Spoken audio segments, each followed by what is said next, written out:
Hello बच्चों, कैसे हो आप सभी। आपका स्वागत है हमारे channel trick with Atul sir. Last video में बच्चों मैंने आपको संविधान सभा पूरी कॉन्स्टिट्यूएंट असेंबली कंप्लीट करवा दी थी। अब तक 4 वीडियोस आ चुकी है हमारी। एक टॉपिक कंप्लीट हो गया जिसमें मैंने लास्ट वीडियो में आपको सारे इंपॉर्टेंट फैक्ट्स कंप्लीट करवा दिए थे। आज हम फिर से हमारा एक नया टॉपिक लेकर आए हैं और आज हम पढ़ेंगे शेड्यूल्स। जब हमारा ओरिजिनल कॉन्स्टिट्यूशन यानी कि मूल संविधान बनकर तैयार हुआ, और हमारा संविधान मैं आपको बता चुकी लास्ट वीडियो में बनकर कब तैयार हुआ, तो देखो बनकर तो कब तैयार हो गया था 26 नवंबर 1949 को। और इसीलिए 26 नवंबर को हम क्या मना रहे हैं, हमारा कॉन्स्टिट्यूशन डे मना रहे हैं, संविधान दिवस सेलिब्रेट कर रहे हैं। और कब से कर रहे हैं ये भी मैं आपको बता चुकी हूँ। तो ये हम कब से कर रहे हैं बच्चों, 2015 से सेलिब्रेट कर रहे हैं। और 2015 से ही क्यों कर रहे हैं इसका भी रीजन मैं आपको बता चुकी हूँ, क्योंकि 2015 में क्या हो रहा है, डॉक्टर भीमराव अंबेडकर की 125वीं बर्थ सेंचुरी क्या हो रही है, कंप्लीट हो रही है। तो देखो संविधान बनकर तैयार हो गया हमारा। तो जब हमारा संविधान बना यानी कि इस डेट को हम क्या बोलते हैं, हमारा ओरिजिनल कॉन्स्टिट्यूशन की डेट। तो संविधान बनकर तैयार हो गया, उस समय हमारे कॉन्स्टिट्यूशन में कितनी अनुसूचियां हुआ करती थी, 8। लेकिन आज 8 अनुसूची नहीं है। आज कितनी सूची है वर्तमान में, 12। तो यहाँ से 2 सवाल तैयार होते हैं हमारे। पहला सवाल कि ओरिजिनल कॉन्स्टिट्यूशन में मूल संविधान में कितनी अनुसूचियां थी, तो कितनी अनुसूचियां थी मूल संविधान में, 8। जबकि पूछा जाए कि आज वर्तमान में कितनी अनुसूचियां हैं, तो बच्चों कितनी अनुसूचियां आज के टाइम पर, 12 अनुसूचियां। तो इसका मतलब 9वीं 10वीं 11वीं और 12वीं ये सारी बाद में जुड़ी हुई है। और बाद में जुड़ी हुई है तो किसी ना किसी अमेंडमेंट से जुड़ी हुई है। तो लास्ट में सारी 12 तक कंप्लीट करेंगे और इन चारों के अमेंडमेंट जो नंबर है वो भी याद रखेंगे कि चारों किस किस अमेंडमेंट से जुड़ी, क्या जरूरत पड़ी इनकी जोड़ने की। ठीक है, तो हमें क्या याद रखना है कि हमारे ओरिजिनल कॉन्स्टिट्यूशन में यानी कि मूल संविधान में कब की बात कर रही हूँ बच्चों मैं, 26 नवंबर 1949 की। तब कितनी अनुसूचियां थी, 8। और वर्तमान में कितनी अनुसूचियां हैं, 12 अनुसूचियां। ठीक है बच्चों, उसके बाद देखो हम शुरुआत करेंगे हमारी पहली अनुसूची से कि पहली अनुसूची में क्या दिया गया है। पहली अनुसूची शुरुआत करेंगे हम हमारी पहली अनुसूची से। तो पहली अनुसूची में क्या चीजें दी गई हैं, राज्यों तथा संघ राज्य क्षेत्रों के नाम और उनकी सीमाएं। भाई हम हमारे पूरे संविधान को पढ़ रहे हैं तो सबसे पहले हम क्या देखेंगे, हमारा जो भारत देश है उसके अंदर हमने कितने तो राज्य बना रखे हैं, कितने तो स्टेट है और कितनी हमारी यूटीज है, यूनियन टेरिटरीज है। ठीक है, उन सबके नाम और उन सबकी बाउंड्री क्या होगी, यानी कि कौन सा यूटी किस बाउंड्री को कवर कर रहा है, कौन सा स्टेट कितनी बाउंड्री कवर कर रहा है, जितने भी उनके नाम और सीमाएं वो सारी कौन से शेड्यूल्स में आती है, फर्स्ट शेड्यूल में। ठीक है, तो फर्स्ट शेड्यूल में हमें क्या याद रखना है, name and boundaries of state and UTs. Next schedule हमारी सेकंड शेड्यूल। सेकंड शेड्यूल में हम क्या देखेंगे, जितने भी हमारे वेतन भत्ते, ठीक है, जितने भी हमारी सैलरीज है, अलाउंस है और प्रिविलेजेस है, ये सारी की सारी किस में आती है, शेड्यूल 2 में आती है। यानी कि एक तरह से चैप्टर का काम कर रही है कि हमने कॉन्स्टिट्यूशन को क्या कर दिया, एक चैप्टर बना दिया। तो फर्स्ट चैप्टर में हम क्या पढ़ रहे हैं, सारे स्टेट और यूटीज की नाम और बाउंड्रीज। जबकि सेकंड जो हमारा चैप्टर है, तो सेकंड चैप्टर में बच्चों हम क्या पढ़ रहे हैं, सैलरीज, अलाउंस और प्रिविलेजेस।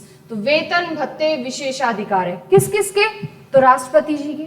ठीक है, वाइस प्रेसिडेंट की बात हो रही है, Lok Sabha speaker, deputy speaker, Rajya Sabha जो चेयरमैन है, डिप्टी चेयरमैन है, हमारे सुप्रीम कोर्ट के जज, हाई कोर्ट के जज, इन सब के जो सैलरीज और प्रिविलेजेस की बात हो रही है वो कौन से शेड्यूल में हो रही है, सेकंड शेड्यूल में। तो सीधा हमसे इतना ही सवाल पूछा जाता है हमारे एग्जाम से कि फर्स्ट शेड्यूल में क्या आता है, सेकंड शेड्यूल में क्या आता है।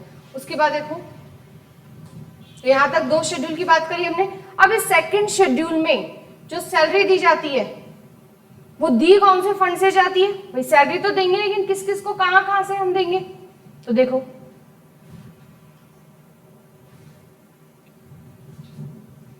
सैलरीज तो देंगे हम लेकिन कहां कहां से देंगे, तो सबसे पहले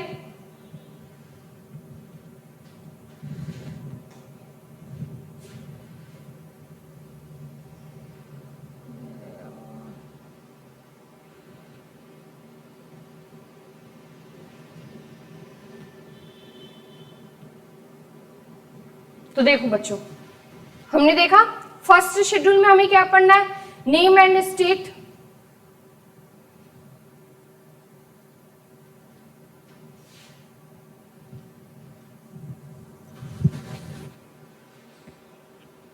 चलो देखते हैं हम। फर्स्ट शेड्यूल में हमने क्या पढ़ा, name and boundaries of states and duties, जबकि सेकंड शेड्यूल में हमने देखा कि जितनी भी सैलरीज है, अलाउंस और प्रिविलेजेस थी, मिलती कैसे कैसे। तो देखो, जो सेंटर में काम कर रहा है कौन कौन, प्रेसिडेंट, ठीक है, और कौन काम कर रहा है, लोकसभा स्पीकर, डिप्टी स्पीकर हो गया, राज्यसभा में चेयरमैन यानी कि सभापति और उपसभापति हो गए, सुप्रीम कोर्ट के जितने भी हमारे जजेस। ऐसे ही कंपेयर करते हुए ठीक हमें कहाँ का देखना है, स्टेट का देखना है कि स्टेट में कौन कौन है। तो उधर राष्ट्रपति है तो इधर कौन हो जाएंगे हमारे गवर्नर महोदय, उधर स्पीकर और डिप्टी स्पीकर लोकसभा के, तो यहाँ किसके होंगे, हमारे राज्य विधानसभा के, स्टेट लेजिस्लेटिव असेंबलीज के। उधर राज्यसभा के चेयरमैन और डिप्टी चेयरमैन की बात हो रही है तो इधर हम किसकी करेंगे, परिषदों की, ठीक है, परिषदों के जो सभापति और उपसभापति होंगे यानी कि लेजिस्लेटिव काउंसिल के। इधर सुप्रीम कोर्ट के जज तो इधर हाई कोर्ट के जज। अब इनको सैलरीज देंगे कहाँ कहाँ से हम, तो ये लोग सेंटर में काम कर रहे हैं इस तरफ वाले सारे, तो इनको कहाँ से मिलेगी, सेंटर के कंसोलिडेटेड फंड से, यानी कि केंद्र की संचित निधि। क्या होती है संचित निधि, पैसा इकट्ठा किया जाता है, ठीक है, केंद्र की अलग संचित निधि होगी और राज्य की अलग संचित निधि होगी। ये कंसोलिडेटेड फंड आता कौन से आर्टिकल में, तो यहां से आप याद रखना बच्चों, आर्टिकल 266(1) में। ये केंद्र की संचित निधि कौन से आर्टिकल में आती है, 266(1) में। कौन से भाग में आती है, तो पार्ट 12 में आती है, पार्ट 12 में आती है ये, ठीक है। इसमें पैसा कहां से इकट्ठा होता है, तो इसमें पैसा कहां से इकट्ठा होगा, सारा का सारा टैक्स से। तो केंद्र अपने फंड में से पैसा दे देगा और स्टेट अपने फंड में से अपने वालों को पैसे दे देगा। हमें क्या याद रखना है कि कंसोलिडेटेड फंड यानी कि केंद्र की संचित निधि कौन से आर्टिकल में आती है, तो आर्टिकल 266(1) में आती है, ठीक है। कौन से पार्ट में आता है ये कंसोलिडेटेड फंड, तो पार्ट 12 में आता है। इस कंसोलिडेटेड फंड में जो पैसा इकट्ठा होता है वो पैसा कहां से इकट्ठा हो रहा है, उसका सोर्स क्या है, तो उसका सोर्स क्या है, टैक्स। जितने भी हम टैक्स पे कर रहे हैं वो सारा का पैसा जाके इकट्ठा कहाँ हो जाता है बच्चों, इस कंसोलिडेटेड फंड में। अगली बात, इससे पैसा निकालना है तो हमें किसकी परमिशन की जरूरत है, तो हमें किससे पूछने की जरूरत है, पार्लियामेंट से, यानी कि हमें संसद की अनुमति चाहिए।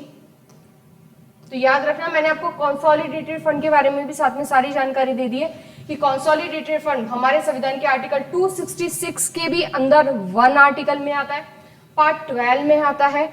जितना भी पैसा इसके अंदर इकट्ठा होगा वो कहाँ से इकट्ठा होगा, टैक्स से इकट्ठा होगा। अब इकट्ठा तो हो गया, लेकिन अगर हमें यूज करना है तो यूज करना है, तो अगर हमें मनी यहाँ से विड्रॉ करना है तो हमें किसकी परमिशन की जरूरत है बच्चों, पार्लियामेंट की परमिशन की जरूरत है। इसी के साथ याद रखना, मैं आपको 2 फंड और बता देती हूँ। पहला फंड तो हमारा कंसोलिडेटेड फंड हो गया, दूसरा फंड है हमारा पब्लिक अकाउंट फंड, यही की यही याद रखना आप, पब्लिक अकाउंट फंड, लोक लेखा, लोक लेखा फंड। ये कौन से आर्टिकल में आता है, तो ये भी आर्टिकल 266(2) के अंदर आता है बच्चों, ठीक है। इसके अंदर पैसा कहां से इकट्ठा हो रहा है, तो 266(2) में तो आ रहा है, लेकिन इसमें पैसा कहां से आ रहा है, तो इसके नाम से ही पता चल रहा है बच्चों, पब्लिक अकाउंट फंड, यानी कि पब्लिक का पैसा है इसमें, और इसमें से पैसा निकालने के लिए किसी की परमिशन की कोई जरूरत नहीं है, क्योंकि पब्लिक का पैसा है। तो पैसा कहां से इकट्ठा होगा, इसमें जितने भी हमारे पीएफ होते हैं, हमारे जीपीएफ होते हैं, ये जो हमारी जब सैलरी आती है और इन सैलरी से हमारा जो पीएफ जीपीएफ कटता है वो धीरे धीरे क्या होता रहता है, इकट्ठा होता रहता है और लास्ट में हमें एक साथ मिल जाता है। तो पब्लिक का ही पैसा है, पब्लिक अकाउंट में डला हुआ है, और पैसा निकालने के लिए किसी भी परमिशन की जरूरत नहीं है। तो कितने फंड हो गए, 2। कंसोलिडेटेड फंड आर्टिकल 266(1) पार्ट 12, पैसा कहां से इकट्ठा होगा, टैक्सेस से। पैसा निकालना है तो कहां से निकालोगे, पार्लियामेंट की परमिशन, यानी कि संसद की अनुमति चाहिए हमें बच्चों। किसकी अनुमति चाहिए, संसद की अनुमति चाहिए। दूसरा फंड कौन सा है, पब्लिक अकाउंट फंड, लोक लेखा फंड, कौन से आर्टिकल में आता है बच्चों, 266(2). ये भी कौन से पार्ट में रहेगा, तो पार्ट 12। इसका पार्ट भी कौन सा रहेगा, पार्ट 12।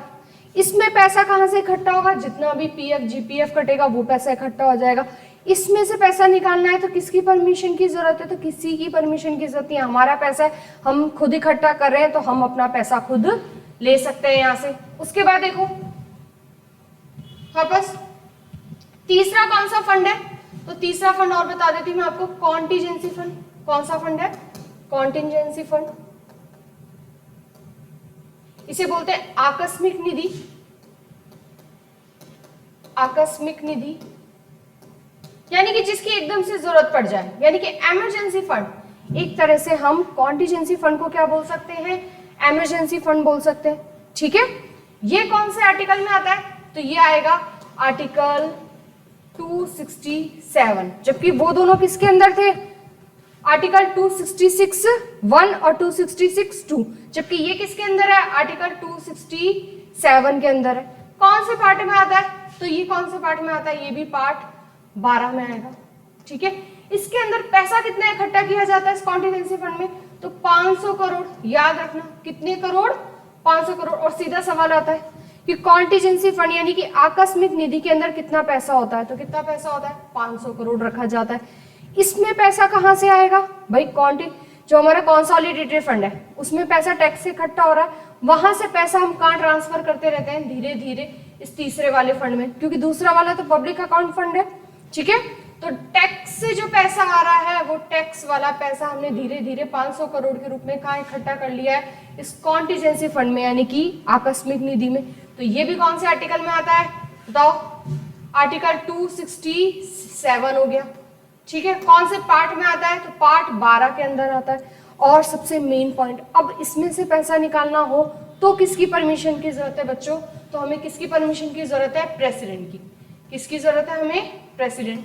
तो याद रखना, मैंने आपको एक फंड के साथ साथ बाकी के 2 अदर फंड भी बता दिए और उनके बारे में सारी जानकारी कंप्लीट हो गई। तो हमारे भारत में 3 निधियां चलती है, एक सेंटर की कंसोलिडेटेड फंड, दूसरा पब्लिक अकाउंट फंड, तीसरा कॉन्टीजेंसी फंड यानी कि इमरजेंसी फंड जिसके अंदर फिक्स अमाउंट है। भाई पहले और दूसरे में अमाउंट फिक्स नहीं है, पैसा इकट्ठा होता जा रहा है, लेकिन तीसरे वाले में अमाउंट फिक्स है। कितना फिक्स है? 500 करोड़ रुपए इकट्ठे करने पड़ेंगे। कुछ भी जरूरत पड़ जाए कभी भी तो सीधा क्या कर लो, यहाँ से पैसा निकाल लो, लेकिन परमिशन लेनी पड़ेगी यहाँ से हमें। किसकी? प्रेसिडेंट की। जब तक प्रेसिडेंट हमें नहीं बोलेंगे तब तक हम तीसरे वाले फंड से पैसा नहीं निकाल सकते। कौन से आर्टिकल में लिखा है तीसरा फंड? आर्टिकल 267। इसमें पैसा कहां से इकट्ठा हो रहा है? तो जो पहले वाले से टैक्स से इकट्ठा हो रहा है वो पैसा हमने कहां कर दिया? यहाँ ट्रांसफर कर दिया। कौन से पार्ट में आ रहा है? तो पार्ट 12 में आ रहा है। तो आपको पता चला कि भारत में कितने तरह के फंड होते हैं? 3 तरह के, consolidated fund, public account fund और कॉन्टीजेंसी फंड। यानी कि भारत की संचित निधि हो गई, लोक लेखा निधि हो गई और आकस्मिक निधि हो गई, जिसे हम इमरजेंसी फंड भी बोल सकते हैं एक तरह से। ठीक है बच्चों, तो यहाँ से आपकी सारी बात समझ में आई कि किसको सैलरी कहाँ कहाँ से मिलते हैं। तो हम कौन से शेड्यूल पढ़ रहे हैं?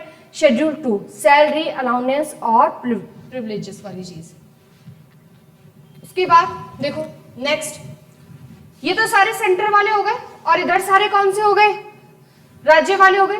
किस किस को मिल रही है? प्रेसिडेंट, इधर गवर्नर, उधर लोकसभा तो इधर लेजिस्लेटिव असेंबली हो गई, उधर राज्यसभा तो इधर लेजिस्लेटिव काउंसिल हो गई, उधर सुप्रीम कोर्ट। ठीक है, तो इधर भी क्या हो जाएगा? Sorry, high court. इधर हाई कोर्ट याद रखना।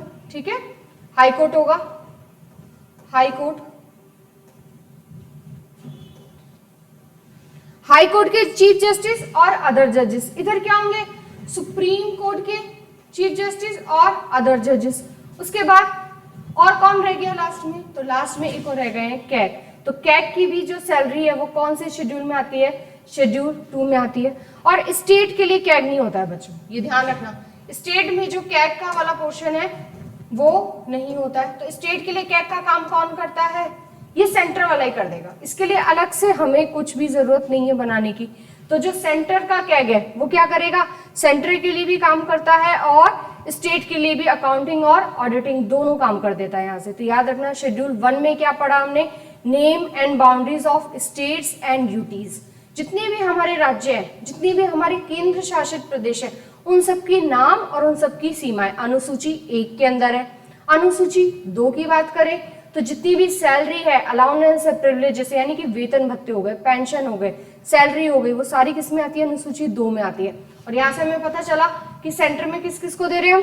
और स्टेट के अंदर किस किस को दे रहे, फिर कौन से फंड से दे रहे और कितने तरह के फंड चल रहे हैं हमारे यहाँ सेंटर में, 3 तरह के फंड। ठीक है बच्चों।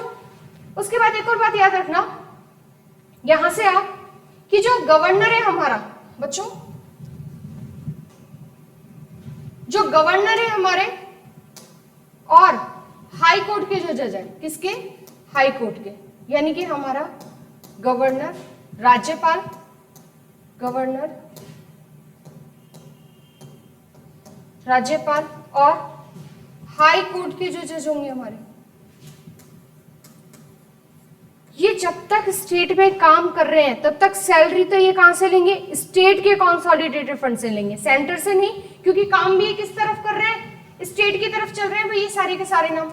तो जब तक ये काम करेंगे तब तक ये सैलरी भी कहां से लेंगे, स्टेट के कंसोलिडेटेड फंड से लेंगे। लेकिन जैसे ही रिटायर्ड हो जाएंगे तब ये सेंटर के लिए काम करते हैं, तो जैसे ही ये रिटायर्ड हो जाएंगे उसके बाद जो इनको पेंशन मिलेगी, किस किस को, गवर्नर को और हाई कोर्ट के जज को, तो पेंशन इन्हें कहां से मिलेगी बच्चों, सेंटर के कंसोलिडेटेड फंड से, स्टेट के कंसोलिडेटेड फंड से नहीं मिलेगी फिर।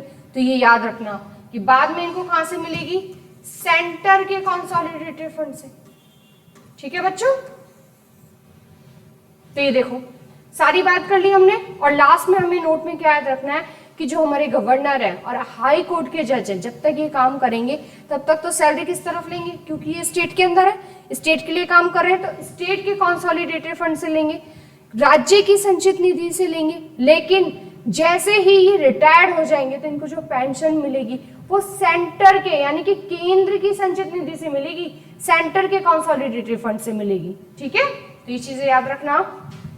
नेक्स्ट हमारी शेड्यूल, तो देखो, गवर्नर एंड जजेस of the high court are paid their pension from the consolidated fund of India.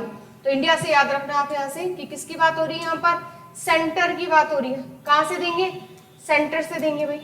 ठीक है, स्टेट से पेंशन नहीं देंगे, स्टेट से सिर्फ हम इनको क्या देंगे, सैलरी देंगे। नेक्स्ट 2 शेड्यूल कंप्लीट होती है हमारी। तीसरी शेड्यूल बहुत ज्यादा इंपॉर्टेंट है, जो सबसे ज्यादा सवाल जो एग्जाम में पूछे जाते हैं वो हमारी 3rd शेड्यूल से पूछे जाते हैं। ठीक है बच्चों। तो देखो 3rd शेड्यूल में क्या क्या याद रखना है हमें, तो पहली बात तो 3rd शेड्यूल का टॉपिक याद होना चाहिए। क्या है 3rd शेड्यूल के अंदर, ओथ एंड अफर्मेशन। ओथ यानी कि शपथ, यानी कि सीधी सी बात है कि शपथ की बात हो रही है अनुसूची। तो नेक्स्ट 3रे नंबर के चैप्टर में हमें क्या पढ़ना है, शपथ। अब किस किस की शपथ, तो वापस हमें टेबल की तरह याद करना है कि एक तरफ तो हम सारे नाम सेंटर वाले देखेंगे और दूसरी तरफ हम सारे नाम किसके देखेंगे, स्टेट वाले देखेंगे। तो पहली बात, सेंटर में कौन कौन है, एमपीज, यानी कि सारे के सारे सांसद, चाहे वो लोकसभा वाले हो चाहे वो राज्यसभा वाले हो, सारे के सारे यूनियन मिनिस्टर, संघ के मंत्री। उन्हीं मंत्री में सबसे बड़े मंत्री कौन होते हैं, हमारे प्रधानमंत्री। उसके बाद हमारे सर्वोच्च न्यायालय के न्यायाधीश यानी कि सुप्रीम कोर्ट के जितने भी जजेस हैं वो, और लास्ट में क्या है, controller and auditor general. Same ऐसे ही स्टेट में कौन होगा, वहां एमपीज होते हैं, राज्यसभा और लोकसभा के लिए एक ही वर्ड यूज होता है, एमपी, मेंबर ऑफ पार्लियामेंट। ठीक है, संसद के सदस्य। लेकिन हमें यहाँ से क्या याद रखना है कि स्टेट में क्या होता है, एमएलए भी होते हैं और एमएलसी भी होते हैं। हालांकि हमारे भारत के सभी राज्यों में एमएलसी नहीं है, कुछ ही राज्यों में एमएलसी है, लेकिन होते तो है। तो एमएलए और MLC, member of legislative assembly, member of legislative council, यानी कि हम किस किस की बात कर रहे हैं यहाँ से बच्चों, विधान सभा प्लस विधान परिषद। ठीक है बच्चों, विधानसभा और विधान परिषद, विधानसभा और विधान परिषद, और इन दोनों के सदस्यों को क्या बोला जाता है बच्चों, विधायक। ठीक है, तो ये याद रखना। इधर संघ के मंत्री हैं तो इधर किसके मंत्री हो जाएंगे बच्चों, राज्य के मंत्री। इधर प्रधानमंत्री है तो इधर क्या हो जाएगा, मुख्यमंत्री, सीएम। इधर सुप्रीम कोर्ट के जज है तो इधर किसके जज हो जाएंगे, हाई कोर्ट के जज।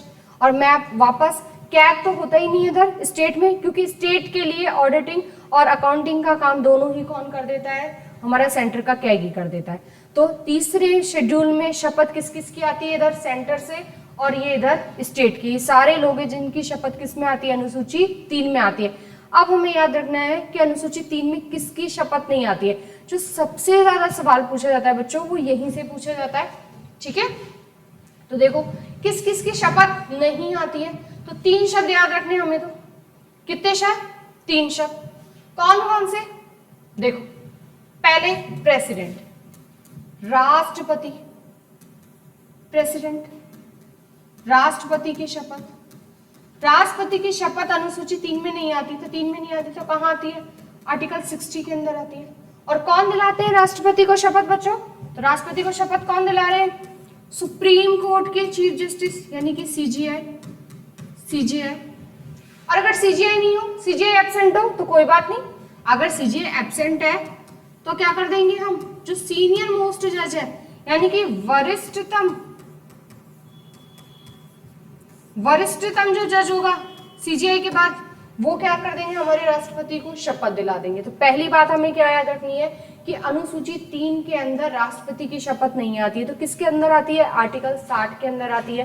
कौन दिलाते हैं राष्ट्रपति को शपथ, तो सुप्रीम कोर्ट के सीजीआई। और अगर सीजीआई एब्सेंट हो तो कौन दिला देंगे बच्चों, वरिष्ठतम जज दिला देंगे, ठीक है। दूसरा, राष्ट्रपति के साथ साथ और किसकी, वाइस प्रेसिडेंट की बच्चों, वाइस प्रेसिडेंट यानी कि उपराष्ट्रपति। और उपराष्ट्रपति की शपथ भी किस में आती है, आर्टिकल 69। अनुसूची 3 में नहीं आती है।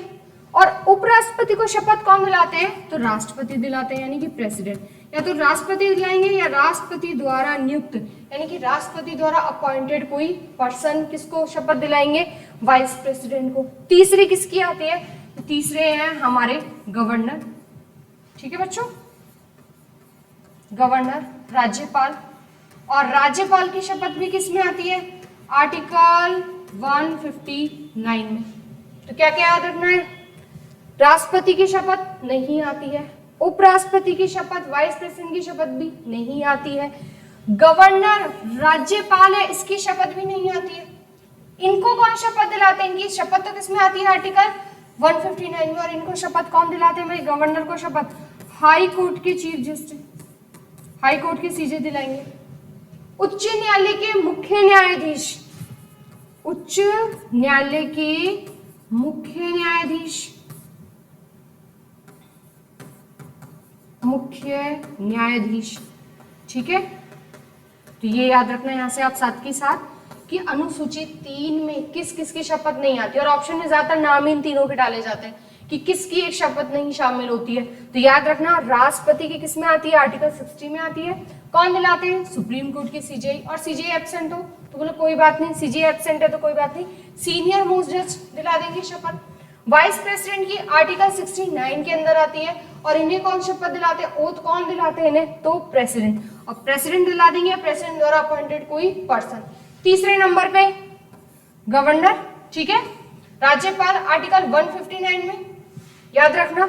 और इन्हें कौन शपथ दिला देंगे, तो हाई कोर्ट के सीजे, उच्च न्यायालय के मुख्य न्यायाधीश, इन तीनों को क्या दिलाएंगे, शपथ। तो याद रखना अनुसूची 3 में प्रेसिडेंट, वाइस प्रेसिडेंट और हमारे जो गवर्नर है इनकी शपथ, इनकी ओथ नहीं आती है। तो अभी तक हमने कितनी शेड्यूल कंप्लीट कर ली बच्चों, 3 शेड्यूल। कौन कौन सी, पहले शेड्यूल में हमने क्या पढ़ा, name and boundaries of states and duties. Second schedule में हमने क्या पढ़ा, तो सेकंड शेड्यूल में क्या याद रखेंगे हम, सैलरीज एंड प्रिविलेजेस, ठीक है। थर्ड शेड्यूल में हमें ओथ याद रखना है। और प्रेसिडेंट, वाइस प्रेसिडेंट, गवर्नर, तीनों की जो शपथ है वो अनुसूची 3 में नहीं आती है बच्चों, ये याद रखना, ठीक है, नहीं आती है, शामिल नहीं है ये इसमें। और राष्ट्रपति को कौन दिलाते हैं शपथ, सुप्रीम कोर्ट के चीफ जस्टिस। नहीं हो तो कोई बात नहीं, सीनियर मोस्ट जज, वरिष्ठतम जज दिला देंगे। वाइस प्रेसिडेंट को कौन शपथ दिलाते हैं, तो राष्ट्रपति दिलाते हैं। और गवर्नर को कौन शपथ दिलाते हैं, तो हाई कोर्ट के जज, किसके, हाई कोर्ट के सीजे, मुख्य न्यायाधीश। ये याद रखना। और किस किस की नहीं आती है इसके अंदर, तो एक और बात याद रखना, देखो ज्यादातर हम ये 3 नाम तो याद कर लेते हैं, लेकिन इसके बाद एक और पॉइंट है हमारे लिए इंपॉर्टेंट कि लोकसभा के स्पीकर और डिप्टी स्पीकर, ऐसे ही विधानसभा के स्पीकर, डिप्टी स्पीकर, ये जो लोग हैं 4 लोग, ये ऑलरेडी एमपी यानी कि सांसद और एमएलए यानी कि विधायक के रूप में पहले ही शपथ ले चुके होते हैं। इन्हें दोबारा फिर से अपनी पोस्ट पर आने के लिए वही एमपी बनकर आते हैं, ये तभी शपथ ले लेते हैं। उन्हीं एमपी में से तो हम क्या करते हैं, लोकसभा का स्पीकर बना देते हैं। उन्हीं एमएलए में से हम क्या करते हैं, हमारे विधानसभा यानी कि लेजिस्लेटिव असेंबली का स्पीकर बना देते हैं। तो ये ऑलरेडी एक बार शपथ ले चुके हैं, इन्हें दोबारा दूसरी पोस्ट पे जाने के लिए शपथ लेने की कोई जरूरत नहीं है। तो आपको इन तीनों के साथ साथ एक्स्ट्रा ये नाम भी याद रखना कि लोकसभा के speaker, deputy speaker, legislative assembly के स्पीकर, डिप्टी स्पीकर क्या करते हैं, शपथ नहीं लेते। तो ये कैसे ले लेते हैं शपथ, ऑलरेडी एमपी और एमएलए के लिए क्या ले लेते हैं, शपथ ले लेते हैं। ये याद रखना, ठीक है बच्चों। तो देखो ये पढ़ा हुआ है यहाँ पे हमने, ये प्रेसिडेंट, वाइस प्रेसिडेंट और गवर्नर, और साथ में speaker, deputy speaker of the Lok Sabha and the speaker and deputy speaker of the legislative assembly take oath as a MP and MLA. ये लोग क्या कर लेते हैं, ऑलरेडी एमपी और एमएलए के लिए क्या ले लेते हैं, शपथ ले लेते हैं। ठीक है, यहाँ तक हमारी पूरी बात कंप्लीट होती है अनुसूची 3 की। नेक्स्ट हम देखेंगे शेड्यूल 4। देखो शेड्यूल 4 भी बहुत इंपॉर्टेंट है हमारे लिए। कैसे, देखो मैं आपको बताती हूँ। तो शेड्यूल 4 में हमें क्या करना है, राज्यसभा की सीटें बांटनी है। कैसे बांटोगे कि भाई जितनी भी हमारे स्टेट्स हैं, जितनी भी हमारी यूटीज हैं, उनमें राज्यसभा की सीट अलॉट कैसे करोगे आप। तो पहली बात क्या प्रोसेस रखोगे आप, बेस किसको बनाओगे, तो 1971 की जनसंख्या के आधार पर क्या की जाती है, हमारी राज्यसभा की सीटें बांटी जाती है। और क्या शुरू से हम इसे राज्यसभा ही बोलते हैं, नहीं। तो आप यहाँ से बच्चों एक फैक्ट याद रखना कि हमारे भारत में 1919 का एक एक्ट आ रखा है, ठीक है, जिसे मॉन्टेग्यू चेम्सफोर्ड एक्ट बोलते हैं। मॉन्टेग्यू चेम्सफोर्ड एक्ट, ठीक है, मॉन्टेग्यू चेम्सफोर्ड एक्ट। मॉन्टेग्यू कौन थे उस टाइम पे, तो भारत सचिव, सेक्रेटरी ऑफ स्टेट थे, भारत सचिव। और चेम्सफोर्ड कौन थे बच्चों, तो चेम्सफोर्ड थे वायसराय, वायसराय, याद रखना। और 1919 यानी कि जो 1919 का अधिनियम है, जो मॉन्टेग्यू चेम्सफोर्ड एक्ट के नाम से भी जाना जाता है, जहां मॉन्टेग्यू क्या है बच्चों, भारत सचिव, सेक्रेटरी ऑफ स्टेट है, और चेम्सफोर्ड कौन है, वायसराय। ये जो एक्ट लेकर आए थे, ये एक्ट लागू कब से हो गया था, तो 1921 से लागू हो गया था। और 1921 में हमारे भारत में कौन सा सिस्टम आ गया था, बाइकैमरल सिस्टम, यानी कि द्विसदनात्मक व्यवस्था आ गई थी, द्विसदनात्मक व्यवस्था, बाइकैमरल सिस्टम, यानी कि 2 सदन आ गए थे। जैसे आज हमारे क्या होते हैं संसद में भाई, लोकसभा और राज्यसभा, सेम ऐसे ही उस टाइम पर भी 2 हाउस थे, लेकिन तब राज्यसभा और लोकसभा जैसे नाम नहीं थे। तो किस नाम से जाने जाते थे ये दोनों, काउंसिल ऑफ स्टेट, राज्य परिषद, काउंसिल ऑफ स्टेट यानी कि राज्य परिषद, ठीक है। एक हाउस तो ये होता था, और ये जो हाउस होता था काउंसिल ऑफ स्टेट, राज्य परिषद, ये ही आगे जाकर 1954 में क्या बन गई, हमारी राज्यसभा। तो सीधा एक सवाल तैयार होता है हमारे लिए यहाँ से कि राज्यसभा नाम कब किया गया, तो काउंसिल ऑफ स्टेट बनी हुई तो कौन से एक्ट से, 1919 के एक्ट से। और इसके जितने भी प्रोविजंस थे, जितने भी प्रावधान थे, वो लागू कब से हुए, 1921 से। क्या नाम बोला जाता है इस 1919 के एक्ट का दूसरा, मॉन्टेग्यू चेम्सफोर्ड एक्ट, जहां मॉन्टेग्यू क्या है, सेक्रेटरी ऑफ स्टेट है, और चेम्सफोर्ड क्या है, हमारे वायसराय।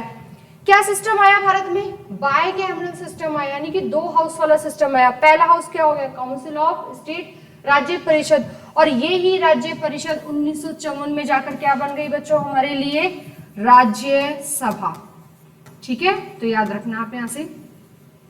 तो शेड्यूल 4 में हम क्या पढ़ रहे हैं, सारी बात राज्यसभा की, कौन सी जनसंख्या के आधार पर, 1971 की जनसंख्या के आधार पर, ठीक है।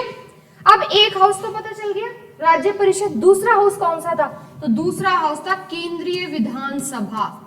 वापस बोल रही हूं मैं, केंद्रीय विधानसभा, यानी कि सेंट्रल लेजिस्लेटिव असेंबली। तो 2 हाउस थे, काउंसिल ऑफ स्टेट और सेंट्रल लेजिस्लेटिव असेंबली, ठीक है। तो ये भारत में जो बाइकैमरल सिस्टम है 1919 के एक्ट से चल रहा है। ये याद रखना, ये हिस्ट्री वाले क्वेश्चन है सारे, ठीक है। तो शेड्यूल 4 के अंदर क्या आता है, राज्यसभा कौन सी जनसंख्या के आधार पर बांटा गया बच्चों, 1971 की जनसंख्या के आधार पर, ठीक है। इसका नाम कब चेंज कर दिया, ये स्टेट काउंसिल बनी हुई है, हमने इसका नाम राज्यसभा कब कर दिया, 1954 में। ये भारत में कब से है, तो भारत में बच्चे कब से है, 1919 के एक्ट से। उस समय इसका नाम क्या था, तो मॉन्टेग्यू चेम्सफोर्ड। मॉन्टेग्यू कौन है, भारत सचिव, और चेम्सफोर्ड कौन है, वायसराय। ये सारी बातें आप याद रखना, ठीक है। अब सीट तो हमें पता चल गई कि 1971 की जनसंख्या के आधार पर बांट रहे हैं, लेकिन डिवाइड कैसे करोगे आप इसको, कितनी यूटीज और कितने स्टेट में, तो देखो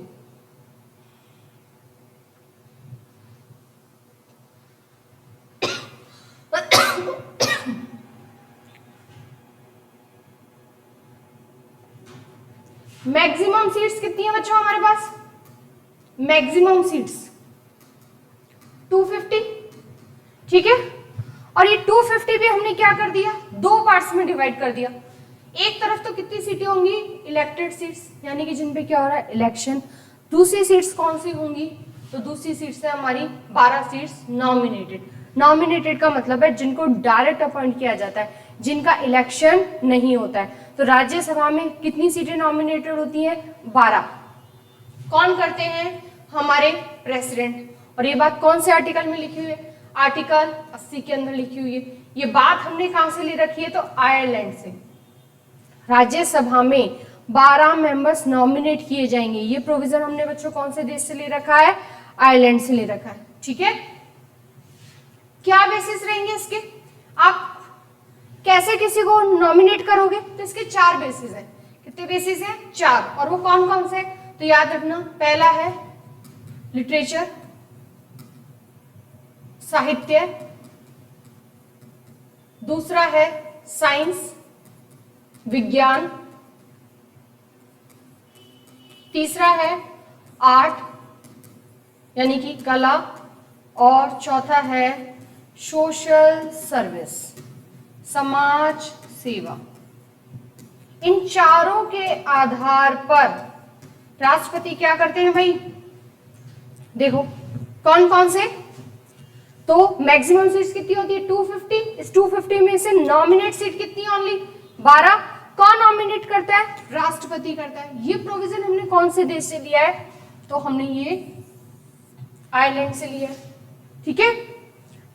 कितने बेसिस है नॉमिनेट करने के, 4। कौन कौन से, पहला लिटरेचर, दूसरा साइंस, तीसरा आर्ट्स, और चौथा सोशल सर्विस। और इसको आप याद करते टाइम में बच्चों सीक्वेंस से याद रखना, क्योंकि आजकल सवाल है सीक्वेंस के भी पूछे जा रहे हैं। अब 12 तो नॉमिनेट हो गए, इलेक्टेड कितने बचे, तो इलेक्टेड सीट्स कितनी है हमारे पास, 238। इस 238 को भी हमने कैसे डिवाइड करा हुआ है, स्टेट्स एंड यूटीज के अंदर। तो 8 सीटें हमने कहां से रख दी है, हमारी यूटी के लिए। लेकिन आप यहां से एक बात याद रखना कि हमारे 8 यूटी है और 8 ही सीट है, लेकिन ये 8 सीट हर यूटी में एक एक नहीं है, ओनली 3 ही यूटी में सीट्स है, बाकी 5 यूटी में राज्यसभा की सीटें नहीं। और वो 3 कौन कौन से हैं, तो दिल्ली में 3 है, पुडुचेरी में 1 है, और जम्मू कश्मीर में कितनी है, 4। तो हो गई ना टोटल 4 और 1 5 और 3 8। तो इससे हमें क्या पता चलता है, अगर स्टेटमेंट आए कि क्या सारे के सारे UTs, all UTs are participate in Rajya Sabha, तो ये बिल्कुल गलत है। राज्यसभा में सारे केंद्र शासित प्रदेशों का हिस्सा नहीं है, केवल 3 है। कितनी यूटीज है, केवल 3। इन 3 यूटीज के अंदर ही कितनी सीटें बांट रखी है हमने, 8। जबकि अब 8 इसमें से हटा दो तो स्टेट्स के लिए कितनी बच गई बच्चों, 30। तो देखो मैक्सिमम सीट्स कितनी है, 250। Nominate seats 12। कौन करता है नॉमिनेट, प्रेसिडेंट। ये बात कौन से आर्टिकल में लिखी हुई है, आर्टिकल 80 में।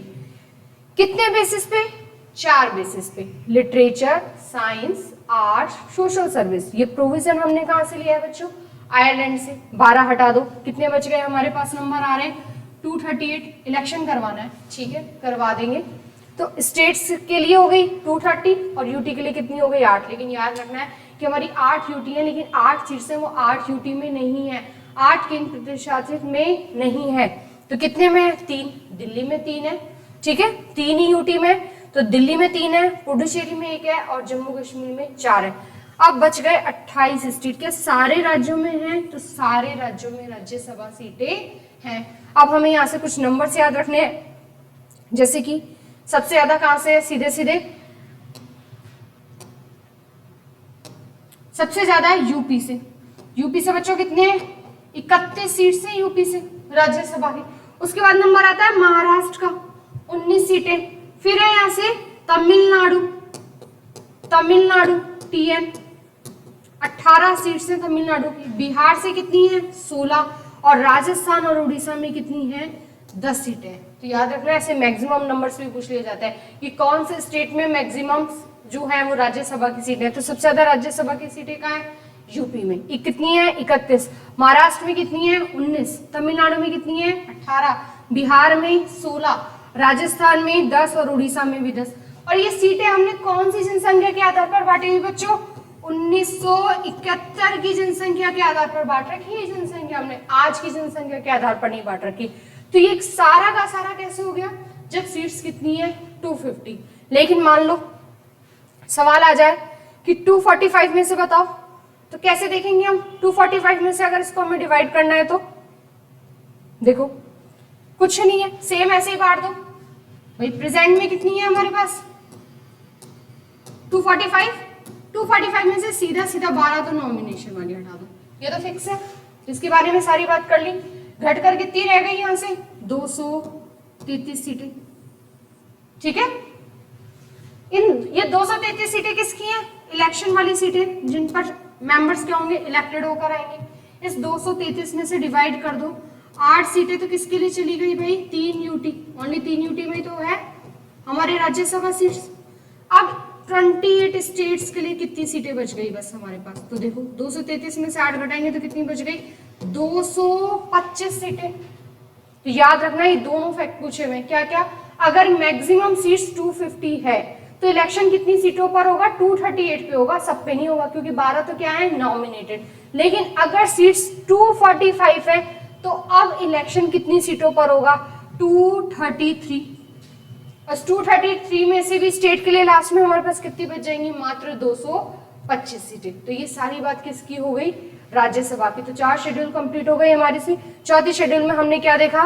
राज्यसभा की सीटें कैसे कैसे बढ़ती हैं। 12 सीटें कौन नॉमिनेट कर रहा है? प्रेसिडेंट। ये बात कौन से आर्टिकल में लिखी हुई है? 80 में। ये प्रोविजन कौन से देश से लिया है हमने? आयरलैंड से। और कितने बेसिस पे बच्चों? तो कितने बेसिस पे रहेगा? 4, लिटरेचर, साइंस, आर्ट्स और सोशल सर्विस। नेक्स्ट देखो हमारी 5th शेड्यूल, बहुत इंपॉर्टेंट है हमारी 5th शेड्यूल, क्योंकि 5th शेड्यूल किसके लिए बात करती है? SC और ST जितने भी एरियाज हैं। ठीक है, SC और ST के एरियाज, यानी कि जितने भी हमारे अनुसूचित क्षेत्र है और अनुसूचित जनजातियों के क्षेत्र है, वहां पर हमें नियंत्रण और एडमिनिस्ट्रेशन, प्रशासन की बात देखनी है हमें। यानी कि जितने भी ये एरियाज है, इन लोगों के जो यहाँ के लोगों का जो कल्चर होगा, उनकी जो लैंग्वेज होगी, उन सबको हमें क्या करना है? एक तरह से प्रोटेक्ट करना है, संरक्षण देना है। इसीलिए इनके लिए क्या बनी हुई है? अलग से शेड्यूल। और कौन सी? तो 5th और 6th शेड्यूल दोनों ही किसकी बात करती है? SC ST की। लेकिन स्टेट फिक्स करे हुए सीधे सीधे। तो पहली बात 5th शेड्यूल के अंदर कितने स्टेट आते हैं बच्चों? 10 स्टेट। याद रखना, सीधा फैक्ट वाला सवाल है ये कि 5th शेड्यूल के अंदर कितने राज्य आते हैं? 10 राज्य। यानी कि उन 10 राज्यों के जितने भी अनुसूचित जाति और जनजातीय क्षेत्र है, उनका एडमिनिस्ट्रेशन कैसे करना है, वो सारी बातें किसके अंदर लिखी होगी? हमारी 5th शेड्यूल के अंदर। कौन कौन से हैं वो 10 स्टेट? तो देखो सीधी सिंपल सी बात है, ऐसे याद रखो। इधर क्या पड़ता है हमारा? आंध्र प्रदेश। ठीक है, ठीक है, उसके ऊपर हमारा क्या है? इधर तेलंगाना। उसके ठीक ऊपर क्या है हमारे पास? उड़ीसा। उड़ीसा के ठीक बगल में क्या है हमारे पास? छत्तीसगढ़। और छत्तीसगढ़ के बगल में, इधर छत्तीसगढ़ उड़ीसा के बगल में हमारे पास क्या है बच्चों? झारखंड। तो 5 हो गए 10 स्टेट में से। आंध्र प्रदेश, तेलंगाना, उड़ीसा, छत्तीसगढ़ और झारखंड। अब इस तरफ आ जाओ 5। इस तरफ 5 वाले कौन से होंगे? इस तरफ 5 यहां से शुरू करो। महाराष्ट्र MH। ठीक है, उसके ठीक ऊपर हो गया गुजरात, उसके ठीक ऊपर हो गया राजस्थान। अब बीचों बीच इधर क्या पड़ जाता है? मध्य प्रदेश, एमपी, और सबसे ऊपर याद रखेंगे हम हिमाचल प्रदेश। तो कितने स्टेट है 5th शेड्यूल में? सीधा फैक्ट कि 10 स्टेट आते हैं 5th शेड्यूल के अंदर। उन 10 स्टेट का जितना भी एडमिनिस्ट्रेशन है, जितना भी कंट्रोल करना है, वो सारी चीजें कौन से शेड्यूल में लिखी हुई है? 5th शेड्यूल में। 10 स्टेट कौन कौन से हैं? तो देखो, आंध्र प्रदेश ठीक ऊपर, तेलंगाना इन दोनों के ठीक ऊपर, ओडिशा, छत्तीसगढ़, झारखंड। 5 एक तरफ हो गए, 5 एक तरफ आ जाओ। महाराष्ट्र ठीक ऊपर, गुजरात ठीक ऊपर, राजस्थान बिल्कुल बीच में क्या बच गया हमारा? मध्य प्रदेश, और मध्य प्रदेश जैसा ही हमारा हिमाचल प्रदेश। तो ये 10 स्टेट हो गए। तो ये 10 स्टेट शामिल है। तो सवाल इस तरह से पूछा जा सकता है कि कौन सा स्टेट एक 5th शेड्यूल के अंदर शामिल नहीं है? तो ये 10 नाम भी याद होने चाहिए, और नाम याद नहीं हो तो कम से कम फैक्ट तो याद होना ही होना चाहिए कि 5th शेड्यूल के अंदर कितने स्टेट आते हैं? 10 राज्य। ये बात कौन से आर्टिकल से रिलेट करती है? तो आर्टिकल 244(1) बहुत इंपॉर्टेंट है। सीधा याद रखना कि 5th शेड्यूल का रिलेशन कौन से आर्टिकल से है? 244(1) से। किसके कंट्रोल में चलेंगी ये सारी चीजें? तो देखो क्या होता है, कंट्रोल करना है, यहाँ पर एडमिनिस्ट्रेशन करना है, तो इसके लिए कुछ ना कुछ तो बनाया जाएगा। तो क्या बनाया जाता है इसके लिए? Tribal advisory council. Tribal advisory council, ठीक है, जिसे हम क्या बोलते हैं? जनजातीय सलाहकार परिषद। जनजातीय सलाहकार परिषद। इसका फॉर्मेशन कौन करता है? तो इसका फॉर्मेशन करते हैं प्रेसिडेंट। लेकिन किससे पूछकर? सारा कंट्रोल, सारी निगरानी का काम किसका रहेगा? गवर्नर का, क्योंकि स्टेट के अंदर तो गवर्नर होता है। तो फॉर्मेशन तो कौन कर देंगे? प्रेसिडेंट। लेकिन प्रेसिडेंट ये सारी बात किससे पूछकर करेंगे भाई? इनको बोलेगा कौन कि आपको ऐसा करना है? प्रेसिडेंट को तो गवर्नर बोलेगा, राज्यपाल बोलेगा सारी बातें। तो राज्यपाल की पूरी क्या रहती है? निगरानी रहती है। राज्यपाल बताता है प्रेसिडेंट को किस तरह की चीज बनानी है। तो ट्राइबल एडवाइजरी काउंसिल के द्वारा इस प्रशासन को क्या किया जाता है? पूरा कंट्रोल किया जाता है। कितने मेंबर्स होते हैं इसमें? तो इसमें बस इतना याद रखना कि मैक्सिमम कितने मेंबर होते हैं? 20। कौन करता है फॉर्मेशन? प्रेसिडेंट। किसके कहने पर? कंट्रोल किसका रहेगा? पूरा निगरानी किसकी रहेगी? गवर्नर की, ठीक है। तो ये सारी बात किसके बारे में हो गई? 5th schedule. कौन सा आर्टिकल जुड़ा हुआ है? तो आर्टिकल 244(1), ये याद रखना आप यहां से, 244(1). नेक्स्ट देखो 6th शेड्यूल। अभी 10 के बारे में तो बात हो गई, लेकिन 6th शेड्यूल में स्पेशल 4 स्टेट हैं सीधे सीधे। तो याद रखना कौन कौन से हैं? असम, मेघालय, त्रिपुरा और मिजोरम। यहां पर अगर आपको प्रशासन करना है तो ये कौन से शेड्यूल में आएगा? 6th शेड्यूल में। यानी कि अगर 5th शेड्यूल में पूछा जाए कौन सा एक स्टेट शामिल नहीं है, तो 100% इन चारों में से ही ऑप्शन दिए जाएंगे, क्योंकि ये चारों 5th शेड्यूल में नहीं आते। कौन से शेड्यूल में आते हैं?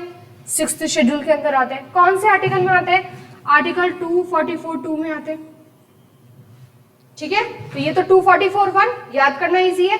भाई 5th और 6th शेड्यूल कौन से आर्टिकल से जुड़े हुए हैं? आर्टिकल 244, 244(1) और 244(2), ठीक है।